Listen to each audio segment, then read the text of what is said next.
Hey guys, Javier here with the Real Javier Novoa channel, platform, and a modality where we apply the principles of interiorism to rapid lifestyle transformation.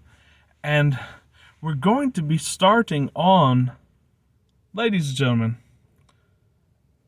nitty-gritty hardcore interiorism, which means, first it means, guys, do less to affect the outside. That's right.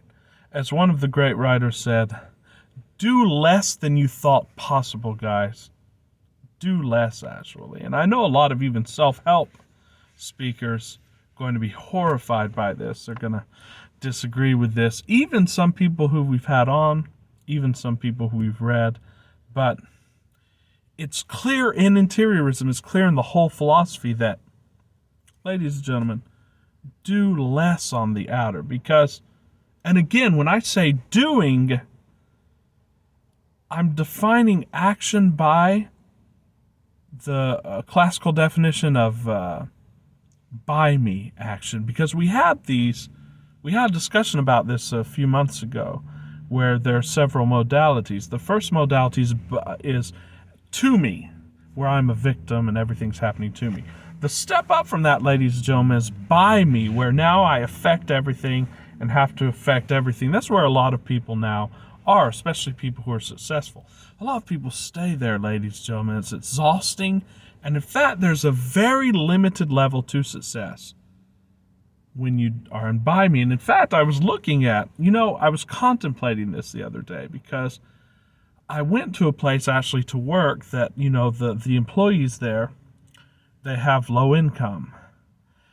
And unfortunately, and I see a lot of employees at low income places that are very dedicated to their work, ladies and gentlemen. You can tell by their expressions. They do everything wonderfully. They're very dedicated. A person like this, why does he have a negative or low income? Why does he or she accept that if they have that drive within them? It's because, ladies and gentlemen, they're in by me. And then, of course, when the actions that they take, because those actions are not inspired, they're usually generated out of fear or out of an attempt or wish to please other people. And so they don't have the desired effect. They usually just have the effect of having that person keep his or her job, but not allowing them to advance. Sometimes they do, but it's paltry. But the idea is that this action is actually working against them. Of course, when we go to through me, which is now things are happening through me, yes, it seems as if we're taking action on the outer. Indeed, we are taking action by the simply praxeological definition of action, which is any effect, anything, whether thought, word, or deed, that has the potential to affect change. And in that definition, non-action is action. But let's not get bogged down in the details. You know what I mean by action, guys. If this is by me action, you need to take less action than you thought possible or necessary, ladies and gentlemen. That's when the inspiration happens.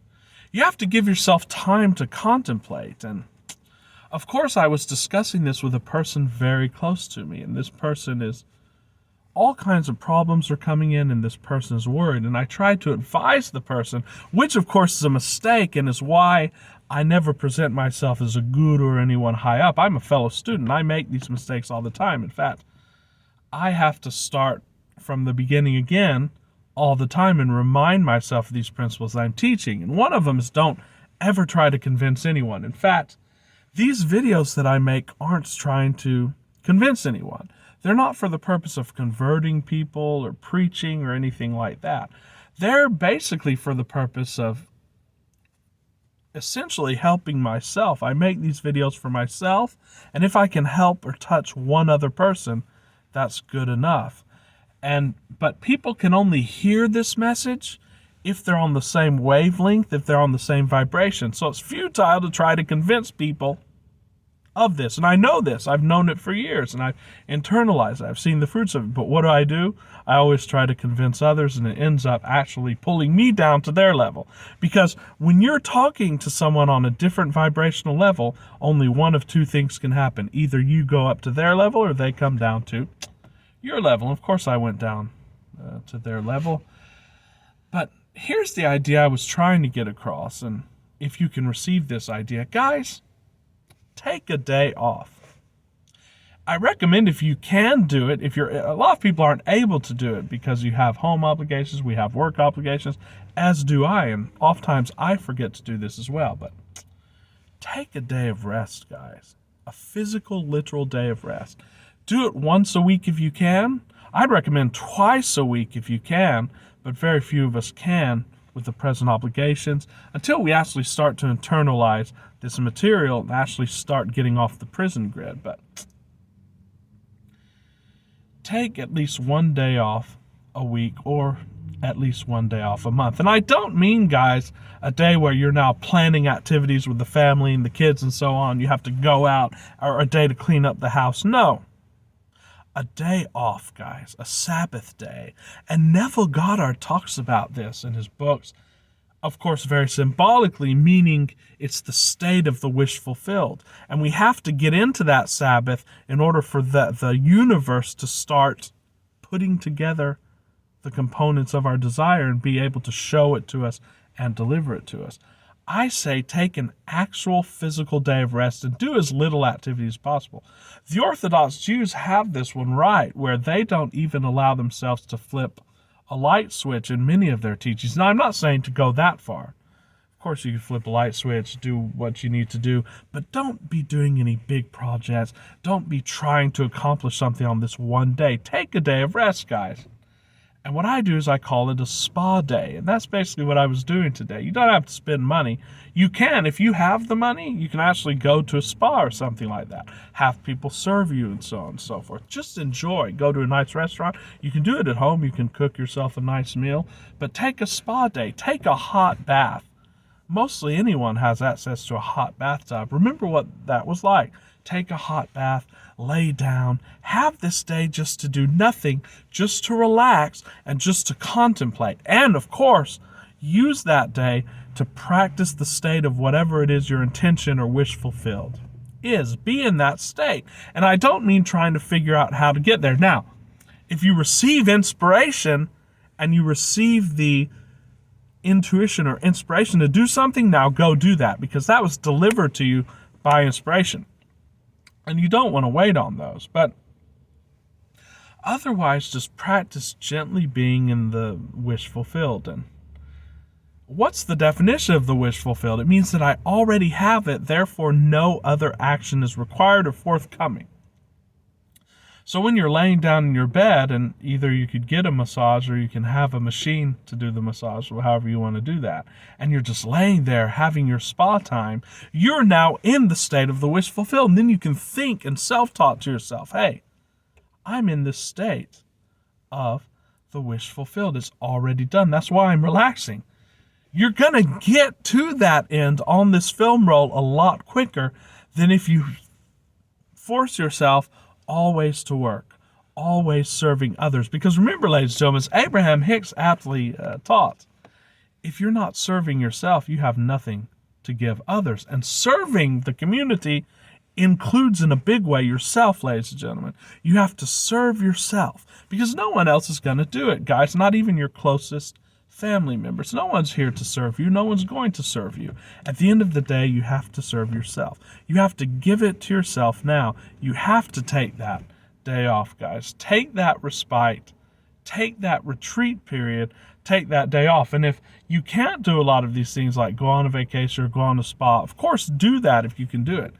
But if you can't, you can always imagine yourself in your place that you've chosen, a paradise. Because, ladies and gentlemen, imagination, as Neville Goddard said, always achieves the goal. So if you want to go somewhere, if you have your favorite place to relax or favorite spa or hotel, but you can't do it this week, of course we can't do it many times because we have obligations here. Go there in your imagination. Stay there as long as you can. And your brain doesn't know the difference, of course, as is proven in neuroscience and physics, your brain doesn't know the difference between the fact that you're there or the fact that you're actually imagining that. So utilize that, guys. As one of the great authors said, imagination is your savior. I believe it was Neville Goddard who said that. Imagination is the savior. Use that, guys. We're not just using imagination as a tool to get the big things, because the big things come of their own accord. All you have to do is get into the state of that big desire, and that comes in its own accord. You don't have to now say, well, I have to imagine to work at that. No, imagine the little things, guys. If you want to be on a beach, imagine yourself on a beach. If you want to eat a delicious meal and for whatever reason can't get there or can't get the ingredients, can't cook it now, that's fine too. Imagine yourself eating that meal. Use your imagination, guys. These are tools of interiorism. Do it. Take a day off. Take a spa day. And I think that's the most important teaching right now that I can convey to everybody, especially guys. The world is crazy. Things that are being asked of us. This generation is being asked more of it, actually, than any other generation in their daily lives. I don't have to explain to you the economic aspects, nor do we want to dwell on that, because we're creating our own realities here, and everything that we want is already given on the interior. But we have to take refuges from the outer world. Now, a lot of people can't. If you're in a horrific situation where you have no days off, then you've got to do this at least for some hours or for some moments, and you've got to actually imagine yourself where you want to be. An extreme example would be someone homeless or in prison. Another extreme example would be someone in forced labor, or someone who's in a very poor country that has to work every day. I learned that in some countries they don't even give you days off or breaks. You have to work 16 hours a day, 7 days a week. And of course, there is a way out of that. And the way out is interiorism. The way out is to give it to yourself. But in order to do that, you have to have some moments. So whatever moment you can, even if just for a few moments, abide in that Sabbath of the wish fulfilled. Go to sleep in it. And I promise you, it will come about on the outer, as long as you simply persist in that innerly and don't try to make it or figure out how it's going to come about on the outer. Ideas are going to be inspired to you, and follow the inspiration when it comes, but that's going to happen of its own accord. Focus on what you can control, like the Stoics tell us. Focus on what you can control, and you can control, even if it's just for a short, brief, free moment, you can control what you do with your thoughts and what you do with your imagination. There's always a way, guys. But if you can, take that day off, guys, every single week. If you can't do it every single week, every single month, take one day off. Show yourself what it's like to be in the wish fulfilled. Show yourself what it's like to have your spa time, to have your relaxation time, and for once in the week at least, serve you guys. And then you'll be able to do everything that you're trying to do on the outer better. Remember, interiorism is the key. It's all internal. Once you realize that, as Neville Goddard said, you're a master now, because you can go anywhere you want in your imagination, and it doesn't matter what's happening on the outer. We have a lot of exciting videos on interiorism coming up, about the science behind it, more of the tools. But if you just take away one thing, it's this, guys. The interior is all that really exists. Give it to yourself now on the interior. Give it to yourself now, and you have it. Then don't worry what happens on the outer. And the irony is, the outer takes form to comply with what your state is in shorter time than you thought possible. So do less than you thought possible. If you find value in our videos, ladies and gentlemen, which we release several weekly, please do subscribe to the channel. Like the videos, guys. Help us out. Become a member of this community of Master Manifestors. Help us get the word out. Until very soon, guys, with great love and appreciation, this is Javier with The Real Javier Novoa. Ciao.